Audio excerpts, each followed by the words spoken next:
Hello, all you spooktacular people, and welcome to the History Goes Bump podcast.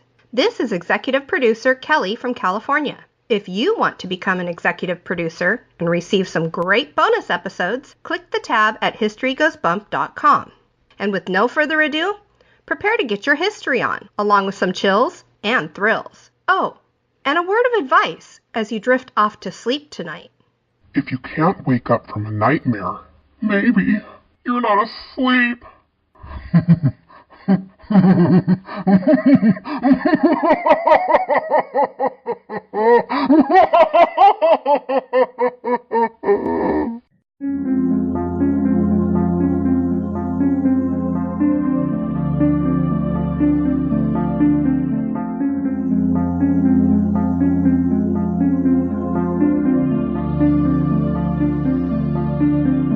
History tells the story of the world and of our lives.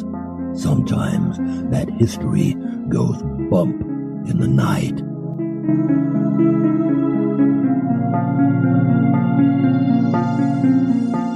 Broadcasting from the center of oddity and the supernatural in Central Florida, it's the History Goes Bump podcast.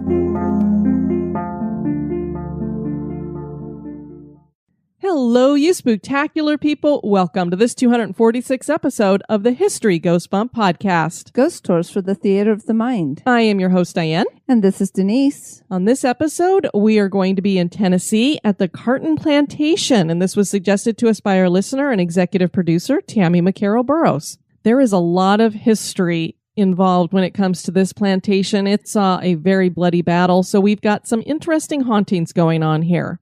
Before we get into that, we want to welcome to the Spooktacular crew, Vanessa. Hi, Vanessa. Chanel. Hey, Chanel. Carissa, who spells her name with a C-H. Hello, Carissa with a C-H. Drea. Hi, Drea. Crow with a K. Hello, Crow with a K. Melissa with two S's. Hey, Melissa with two S's. Denise, it's D-A instead of D-E. Hello, Denise with an A. And Deborah, who ends her name with an O-R-A-H. Hello, Deborah with an R-O-A-H. And now, this moment in Oddity.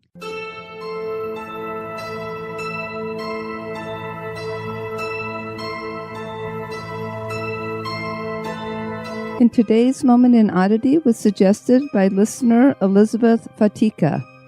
There was a time in the late 1800s when northwest Alabama and southern Middle Tennessee struggled to maintain law and order. Criminal men formed gangs of thieves, murderers, and bushwhackers, and they would terrorize people living in small towns. The most notorious gang at this time was the Clifton Shebang, which was nicknamed the Buggers. A man named Thomas Clark was their leader. Everybody called him Mountain Tom, and he was one bad dude. He deserted from both the Union and Confederate armies. By 1872, he claimed to have killed 19 people, which included 3 people at the Wilson Plantation, 3 Confederate soldiers, and a child.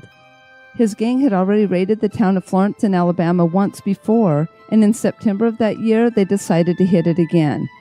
The townspeople were fed up, and Florence City Marshal William Edward Blair rounded up a posse to head out at sunrise in pursuit of the gang of the 3 men. They caught up with the outlaws, and when Mountain Tom saw that they were outgunned, the gang surrendered. The men were taken back to Florence and thrown into the jail. Around midnight, a crowd of people gathered outside the jail set on bringing justice their way to the outlaws. They pulled guns on the jailer who refused to give them the key and took the men to a vacant lot across Pine Street behind the old Masonic Lodge and hanged them from a large tree in the lot. 3 graves had already been dug for the men, but one of the men on the burial detail remembered hearing Clark boast that no one will ever run over Tom Clark. He told the others that were with him that instead of burying Mountain Tom in the cemetery, that they should bury him underneath East Tennessee Street so that everyone would run over Tom Clark. So, the notorious gang leader, who boasted that no one would ever run over him, now lays buried near the center of Tennessee Street, and to this day is still run over daily, and that certainly is odd.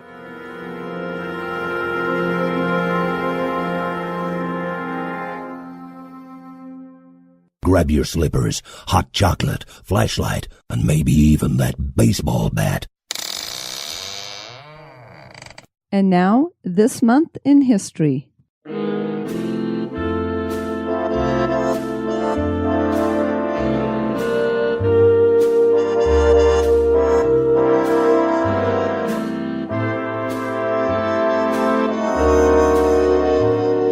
in the month of February on the 11th in 660 BC, the first emperor of Japan, Emperor Jimmu, ascended to the throne, and that is today celebrated in Japan as National Foundation Day. During earlier periods in Japan, people were more loyal to regional leaders than national leaders, like the shogun or the emperor. Shintoism also had a number of deities that caused citizens to have competing loyalties. The government of Meiji Japan wanted to change this practice, and it designated the National Foundation Day as part of the modernization of Japan by the Meiji Restoration. The emperor had just been treated as one of the many Shinto gods. The Meiji government wanted the emperor to be worshipped as the god, and it promoted the imperial cult of emperor worship. They hoped this would ensure loyalty to the national government in Tokyo and outweigh any regional loyalties. In its original form, the holiday was named Empire Day. Empire Day was abolished following the surrender of Japan after World War II.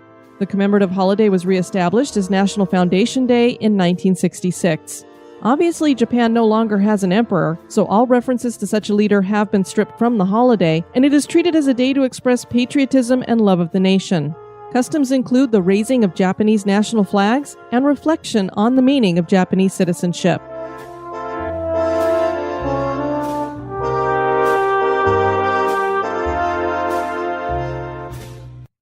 Franklin was a small town in Tennessee when the Civil War erupted. The war would bring the deadly Battle of Franklin to the city, leaving behind scars that would forever change the landscape of Franklin in various ways. Nearly 40 years before the war, a plantation named Carnton would be built that would soon become the premier farm in the county. The plantation would play witness not only to the battle, but to political intrigue and much death and pain. For this reason, there are those who claim that Carnton is haunted. There are also many stories of paranormal experiences that feature many different spirits. Join us as we explore the history and hauntings of the Carton Plantation.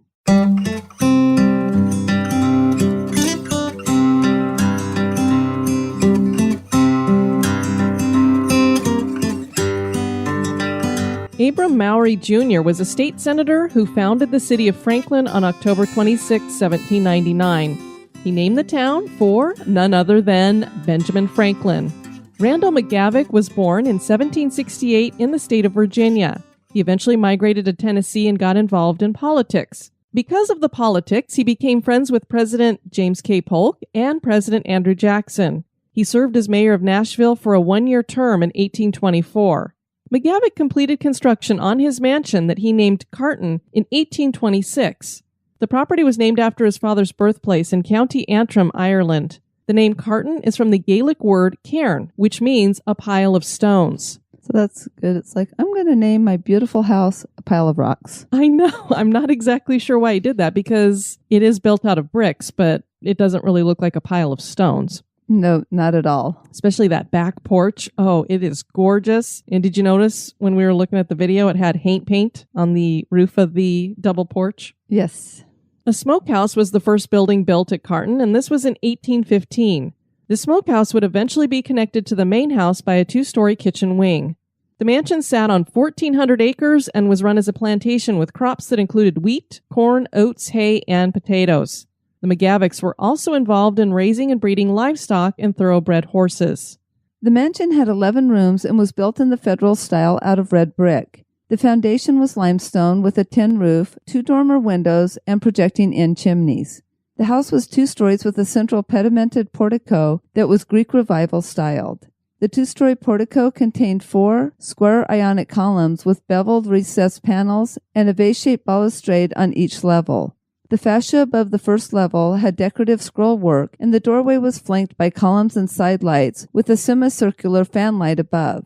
The back of the mansion had a 2-level Greek Revival gallery with 7 2-story Doric columns. The open roof porch ran the length of the house. The inside of Carnton was just as grand. The interior style was Greek Revival with fox painting, carpets, and a variety of wallpapers.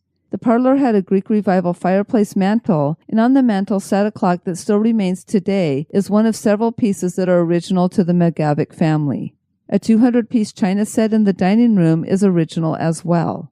A rocking chair was given to the family by President Andrew Jackson, and that still remains. Can you imagine having a rocking chair in your house? Oh yeah, the president gave that to us. That would be kind of pretty cool. I can't stress enough how cool the back porch on this house is. When you're looking at it, you almost think you're looking at the front of the house because it has all of those Doric columns there, and it's 2-story. But then you go around to the front and you're like, no. And it's almost like they're two totally separate things. Just looks like two things that have been brought together that don't exactly go together, because we're kind of used to, if you've got bricks in the front, the bricks go around to the back too. That back area is absolutely gorgeous. I would totally be sitting out there in a rocking chair, maybe President Andrew Jackson's, and just listening to the sounds of the South.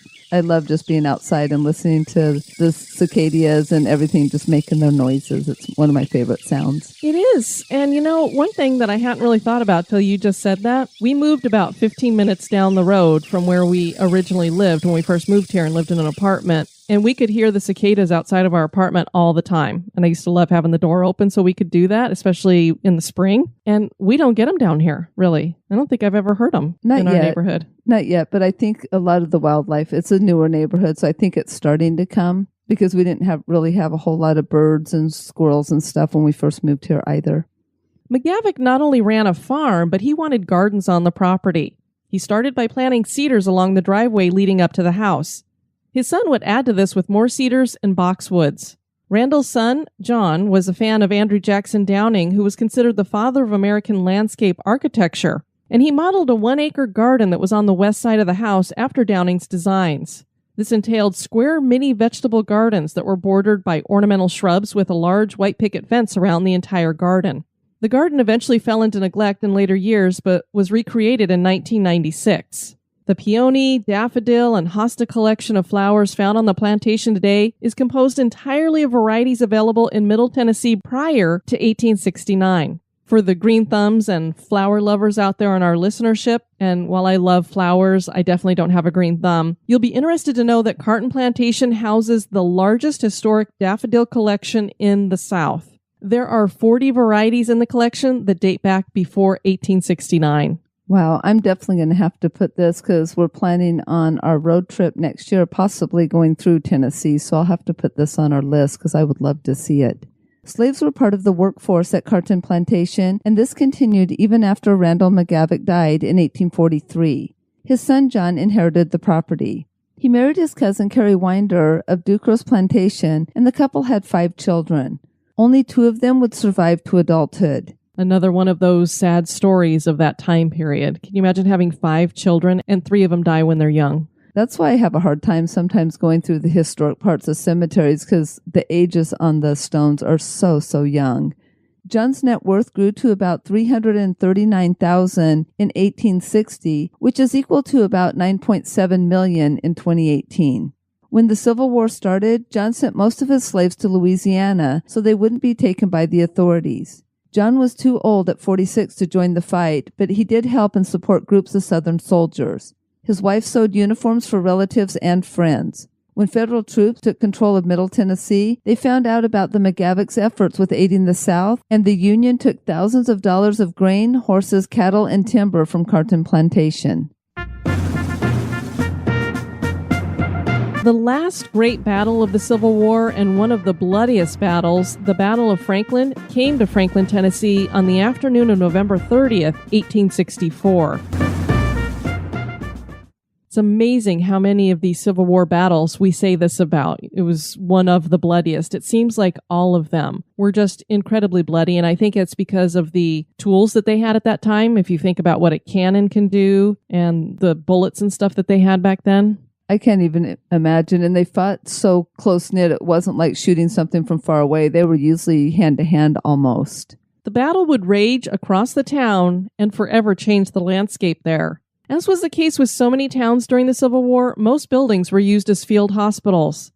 Confederate Lieutenant General John Bell Hood led his 33,000-man Army of Tennessee into Franklin, where the Union's Major General John Schofield had already set a strong defensive line south of town with his 30,000 men. So you basically have 2 armies here that are facing each other with pretty much the same number of men. Hood's army took up a position 2 miles from the Union forces, with rolling farmland between them. At 4 p.m., Hood sent his troops out in 2 columns from the east and the west. This tactic proved successful, and the Union defense collapsed and fell back into a line closer to the city of Franklin. The next portion of the battle involved a massive frontal assault larger than Pickett's charge at Gettysburg.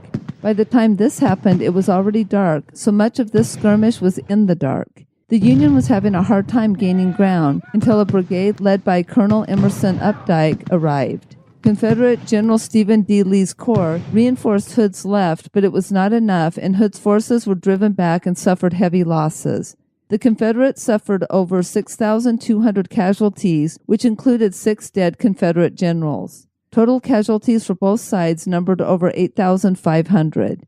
The Union left Franklin and left their wounded behind. Hood would continue on to Nashville for the later Battle of Nashville. Carton Plantation became the largest temporary field hospital after the Battle of Franklin. A staff officer wrote that, quote, "The wounded in hundreds were brought to the house during the battle and all the night after. And when the noble old house could hold no more, the yard was appropriated until the wounded and dead filled that," end quote. That really is quite the visual, because this is a big home, a big mansion, and to think of it full and then the whole outside is filled up. Then you add to the fact that on Carton's back porch, 4 Confederate generals' bodies were laid out. These were Patrick R. Cleburne, Hiram B. Granbury, John Adams, and Otho F. Strahl. The McGavocks tended to nearly 300 soldiers inside their home. Half of those men had died by the next morning. Those that had survived were spread all throughout the property, including the slave quarters. Carrie McGavock's dress was blood-soaked at the bottom. The McGavock 7-year-old son, Winder, and 9-year-old daughter, Hattie, both witnessed everything and pitched in to help. To this day, Carton still serves as witness to the events of the horrible battle. Many of the floors are still stained from blood.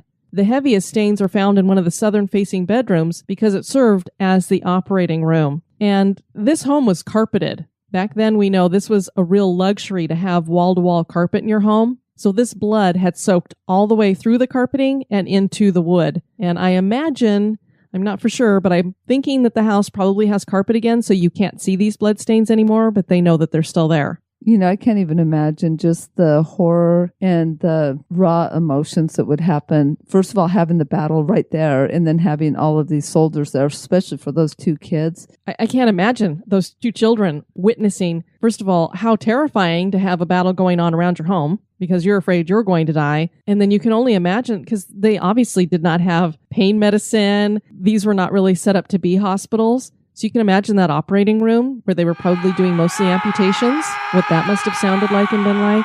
And then just the 150 men, for sure, died after they were already wounded. And then you've got thousands sitting out in the field areas. It's just, I can't even imagine.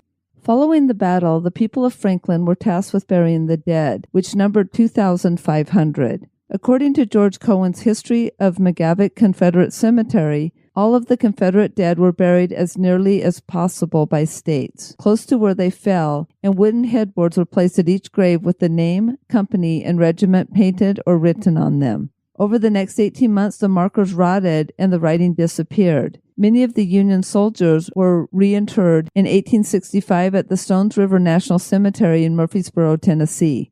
The McGavocks wanted to do something more formal, and in 1866, they set aside 2 acres of their land for a cemetery. The citizens of Franklin raised the funds that would be needed for the intense process of exhuming and reburying the soldiers. A man named George Cuppert led a team that moved the 1,481 soldiers. 1 civilian was buried in the cemetery as well. This was George's brother Marcellus, who had died during the process of the reburials. The original names and identities of the soldiers were recorded in a cemetery record book by Cuppet, and he gave this to Carrie McGavock. The graveyard is called the McGavock Confederate Cemetery, and it is the largest privately owned military cemetery in the United States. The McGavocks maintained the cemetery for the rest of their lives. The cemetery is organized by state with 13 sections separated by a 14-foot pathway. Today, the cemetery is maintained by the Franklin chapter of the United Daughters of the Confederacy. And when you look out at pictures of this, there are some tombstones that look like your standard military-type tombstones, but a lot of these look like concrete blocks that are smaller on top of them, and I believe it's because they probably didn't know who some of these soldiers were, if they'd lost their headstones, or if the carving had worn away, because obviously wood. I mean, it was only 2 years, but wood doesn't hold up real well. Yeah, definitely not in the southern states. After the war, Carton Plantation continued under a sharecropping arrangement with former slaves. John died in 1893, so Carrie managed everything, particularly the cemetery, until her death in 1905. She seemed to have a real soft spot for the cemetery, and I'm wondering if it's because she watched so many of them die, so maybe she felt a connection there. Well, and they died in her home. If she had a blood-soaked dress, she was carrying to them and probably watched them die too. A prayer in the Confederate Veteran magazine mentioned Carrie McGavock in 1905. "We thank thee for the feeble knees she lifted up, for the many hearts she comforted, the needy ones she supplied, the sick she ministered unto, and the boys she found in abject want and mothered and reared into worthy manhood. In the last day they will rise up and call her blessed. Today she is not, because thou hast taken her, and we are left to sorrow for the Good Samaritan of Williamson County, a name richly merited by her." Winder inherited the plantation, but he died 2 years after that in 1907. His widow eventually sold the mansion in 1911, bringing to a close a century of family ownership. The story from this point is similar to others where the home passes through several hands and then falls into disrepair starting in the 1960s. The Carton Association formed in 1977 to raise money to buy and restore the mansion. This restoration was completed in the late 1990s. Today, the site is maintained by the Battle of Franklin Trust, a nonprofit organization which also manages the Carter House, which is another historic home not too far away from Carton Plantation. When Carton Plantation is talked about during the war, Carter House is mentioned too because both of them were in the middle of all this, and they were a field hospital as well. The house is open for tours Monday through Saturday from 9 a.m. to 5 p.m. and on Sunday from noon to 5 p.m. There are many hauntings happening at the plantation, and they mainly seem to date back to the Civil War. Carrie McGavock cared deeply about the fact that so many men lost their lives at Carton. That is why it was important for them to designate the cemetery. Her spirit is sometimes seen as a full-bodied apparition on the back porch that overlooks the Civil War cemetery. She's either standing or sitting, and some witnesses claim that she floats over the backyard. Many believe she is watching over the cemetery. She would be Our Lady in White here because she is generally seen in a long white dress. A tour guide at the mansion, Margie Thesson, claimed that her daughter saw Carrie's ghost wearing a long pink gown. I'm not sure what color pink that was, so if it was a lighter pink, it, of course, could be mistaken for being pink rather than white, or white could be mistaken for being pink. It would kind of depend upon what kind of reflection you were getting as well, time of day, that kind of thing. The most seen apparitions belong to dead soldiers here, of course. The activity heightens at dusk when the battle was fought. It would seem one of the general's spirits is at unrest. The ghost is thought to belong to General Pat Cleburne, since he matches the description of Cleburne with a mustache, a short beard, and piercing eyes. He is seen pacing the back porch and looking very worried as though he is fretting over the well-being of his men. A descendant of one of the men who was buried at the plantation visited one evening after the mansion was already closed to visitors. And I saw some people referencing him in their stories as Mr. P, so I'm thinking he clearly did not want to be identified. He decided to walk around the property and followed a path to the rear of the mansion. He was shocked to find a shadowy man wearing a uniform standing next to a horse as though he was preparing to get in the saddle when he arrived at the back. He figured it was a reenactor until the horse disappeared. The visitor saw another man dressed as a Confederate on the back porch, so he asked him what happened to his horse. The soldier replied that it must have been shot, just like his own horse was shot. He expressed that he was very concerned now because they would be at the mercy of the enemy without horses. He also told the visitor that he better make sure he had his pistol. The man chuckled to himself and decided to go with the little act and asked what kind of gun the soldier used and informed him that he had no gun. The soldier became alarmed and turned to another soldier on the porch and said, "Well, if we are going to die, let us die like men." He threw his hat in the air forcefully and vanished. The visitor then heard the sequence of the sounds of battle and a yell that said, "Charge, men, charge."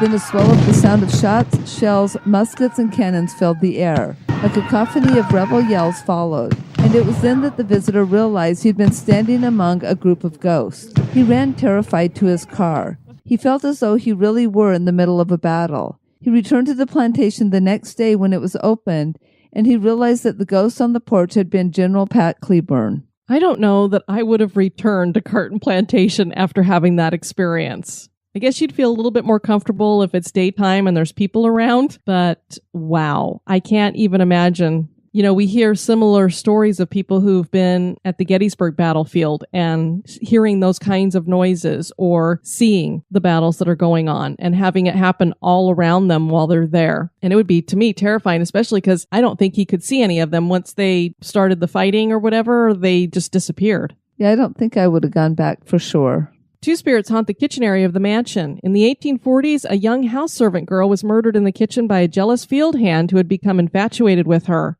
She rejected his advances and he strangled her. Her spirit seems to have remained and is a mischievous one who likes to play tricks on the living.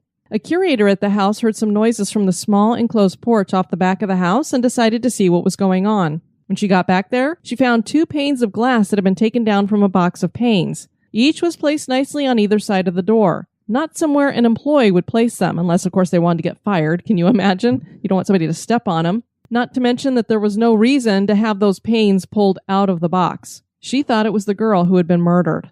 The other spirit is thought to belong to a head cook who'd worked for the family during the Civil War years. This apparition has been seen floating in the hallway near the kitchen. Disembodied bustling noises are heard coming from the kitchen that include banging dishes and running water. Let me just say, if a ghost wants to come into my house and do my dishes, I think I'd be okay with that. Maybe. Other spirits found inside the house include a soldier who stays in one of the bedrooms. Picture of the mansion that was hanging on the wall in that bedroom has mysteriously crashed to the floor. Another time, that same picture was found on top of the floor heater where it could not have fallen. Makes me wonder, is that the operating room bedroom by any chance?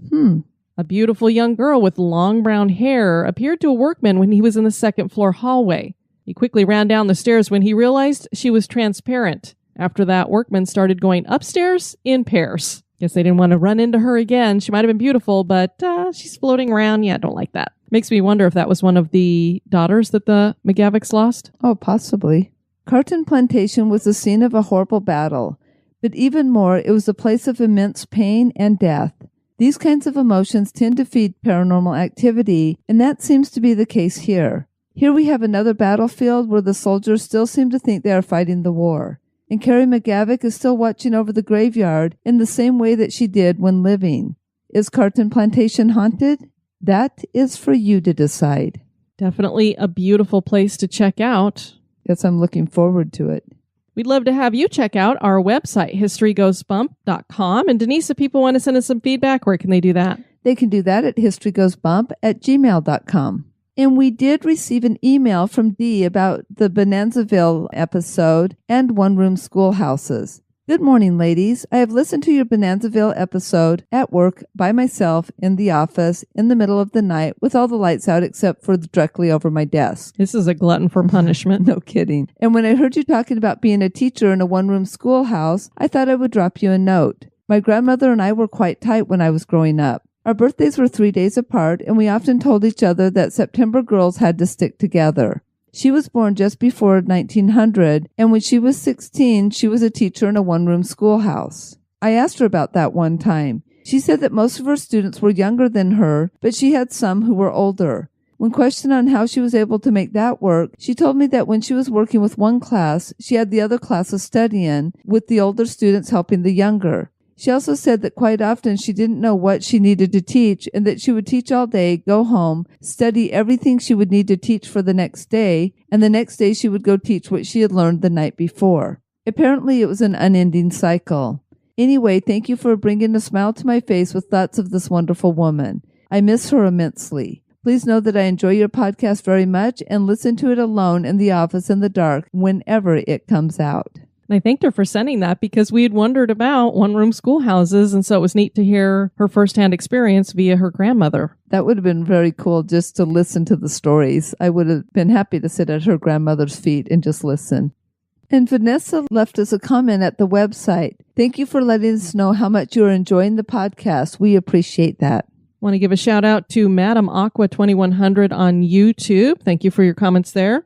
And then Drea is a new member of our Spooktacular crew who came in and shared some photos with us. And these were some really weird pictures that she got during a 2009 ghost tour in Princeton, New Jersey. And we posted one of the weirdest ones in the show notes for today. And I also put it up on our Instagram. When Denise has taken some pictures out at cemeteries, she's sometimes caught one streak of light blue that you could see. And I have seen people who've caught some white lights occasionally. This picture that she has looks like somebody was running around with a bunch of sparklers that were in red, blue, green, yellow. I don't know how in the world these were made. So if we believe that this wasn't people running around with a bunch of lights, it is the craziest picture I have ever seen. And she wrote about it. The cemetery dates back to pre-colonial times and is pretty tucked away from town, which told me that we're not getting any reflections from city lights here either. Nobody noticed anything strange during the tour. I was just walking around doing a point and click with my camera, a FinePix Digital. And I don't think that these could be bugs either, just because the colors, and they're really vibrant. It's not like a light color. Yeah, no, they're definitely not muted. They remind me of those tubes of lights that they decorate things with, like the houses and stuff where it's just a tube of a bunch of lights. Yeah, they look neon pretty much. Yes. She also said about some other experiences. I've had a lot of strange experiences. Unfortunately, I rarely have a camera on hand when reenacting at historical sites because we are supposed to be authentic. So she works as a reenactor as well. During a ghost tour of Charleston, North Carolina, both my boyfriend and I felt like a child was standing between us and was holding our hands. There was a noticeable cold spot and pressure on our hands for about 3 minutes. We could feel it melting away as we discussed it. I've also had multiple experiences at Fort Mifflin, Pennsylvania, while staying there. Once my ponytail was yanked so hard, I almost fell backwards. Can you imagine? And another time, a friend and I were sitting in the casements talking by the fire when we both felt like a person entered and was sitting at the other end of the room watching us. This lasted 15 minutes and we each got that ozone taste in our mouths. That's weird. Very weird. We encourage you guys to head over to our History Goes Bump page on Facebook and like it so that you start getting some notifications, because we have been doing the HGB Live Daily. A little Facebook Live where we just touch base and talk about creepy, spooky, historical type things. Just do some interesting stuff with that. And we also have gotten serious about our HGB Running Club. Yes, we have. So I think most of the people started the challenge on February 19th of 2018, but we found a fun site that allows us to do virtual races together. So anybody in the world can participate, and you can go to the Spooktacular Crew and find the link there. But we're doing a virtual race for Edgar Allan Poe. It's the Edgar Allan Poe Challenge. And so whether you walk, run, crawl, however you get there, you just have to get the miles in to get your medal or your shirt. I believe it's a little over 22 miles, and we set it up so that everybody tries to get it by March 31st. You have the whole year according to the website, but we wanted to kind of put a little fire. A little bit of motivation there. And the medal is so cool. The shirts are really cool too. So I told Denise, I said, if they do the same one next year and they don't change up the medal, I'm going to go for the shirt. I know, it was a hard choice. I went for the medal though, because I like bling. Oh, and don't forget, I've been taking all of the deposits for the Key West trip. That's going to take place on July 13th, 2018 through July 16th. I'm meeting in Key West, and so all of the information is at the Spooktacular Crew under the events. Even if you can't get your deposit in by the end of the month, as long as there's space, you can sign up for the trip whenever you want. The only thing is some of the tours and things may sell out, but you can come at any time and register and sign up. And so all the information is there, and we would love to have you join us in the beautiful Florida Keys this year. If you are planning to join us for our live show in Louisville, Kentucky, we had said that the tour that we were doing over at Waverly Hills Sanatorium afterward, the 8 p.m. tour, was already sold out. Well, there are a few people who are going to be doing the 9:30 p.m. tour. So if you were not able to get tickets to go on the tour with us, you can go ahead and get tickets for the 9:30 tour, and there will be some people from the live show that will be going on that as well. I know Jerry's definitely going, and I'm thinking about going a second time. I don't think I can get Denise to go through there a second time. Well, it would depend. If enough of our listeners have signed up for that one, I will probably go back because I love our listeners just that much. Want to thank Kelly for our intro. If you guys want to do an intro, we'd love to have you do it. You don't have to be an executive producer, so just let us know at historygoesbump@gmail.com and we'll get you set up. And also, if you want to know about all of the different events that we have going on, I'm getting better about putting them up on the website. So you go to historygoesbump.com, just click on the events tab, and we will have all of the events there. And as a matter of fact, I will go ahead and put up the information on the running challenge that we're doing as well, so that you have that there in case you're not on Facebook. I think that's all the business we needed to get into. Is that right? I think so, but it's going to be a busy year. So if we forgot something, we apologize. We have some Apple Podcast reviews to share. First up, we have Julie Hutchinson. When local history gets spooky, 5 stars. This podcast is well made and the hosts are friendly and easy to listen to. It's obvious they've put a lot of preparation into each episode. I like to put this podcast on while I do my work, but oh man, I have to tell you how delighted I was with episode number 236, Haunted Cemeteries number 7, because I'm from Berwyn, Illinois, and Waldham Cemetery is just right there. I grew up knowing it as simply the Jewish cemetery, and we pass it on our way to the mall or when we take the shortcut back home, turn at the Taco Bell. I had no idea this apparently mundane fixture of our community had so much history. Next time I go home, I will definitely go explore it. See, I live on the East Coast now, so hearing stories about my old neck of the woods was wonderful. Like finding a little gem. Thanks again, guys. Well, glad that you enjoyed that, Julia. And I always love it when we get these little gems, Denise, because I think, oh, that's not going to be very popular. Nobody's going to know anything about it. And those are the ones we always hear from people that are like, oh my gosh, I can't believe you talked about that. Then we have Slibo TXXX, intellectually spooky and fun, 5 stars. If you're looking for a fun and informative show, this is it. The ladies have done a great job putting together a wonderful show that's completely listener supported, meaning no commercials. So if you're looking for a show that tells stories of spooky places and the strange and unusual in a PG format, you found it. Thank you, ladies. Keep up the good work. Thank you for that. And finally, Dolly Online, best podcast ever in all caps, Denise, 5 stars. Today is a sad day. I started listening to HGB about 4 months ago and was determined to listen to all episodes in order, starting with number 1. Today's a sad day because I've caught up to the most recent broadcast. I cannot say enough good things about this awesome duo. They've grown so much, and so have I. Of the 245 episodes to date, I have 172 of them saved to my bucket book that I plan to visit. If you want true history that's been researched to the best of their ability and the awesomeness of the supernatural things omitted from the history books, this is the place you need to be. Amazingly, they are listener supported, so no one ever trying to sell you anything. I became an executive producer, aka supporting fan, and now have even more bonus podcasts to listen to. I cannot wait to meet these gals in person and thank them for the hours of enjoyment they've added to my life. Keep up the amazing work, ladies, and I'm still laughing about the rubber ducky outtake. Looking forward to many more saved episodes and additions to the bucket book. Thank you. Well, thank you, Dolly. We appreciate that. We appreciate all of you for listening to this episode. I have been your host, Diane. And this has been Denise. You take care now. Bye-bye. This episode has been brought to you by our executive producers. We'd like to welcome new executive producer, Rocky Mellon. Thanks.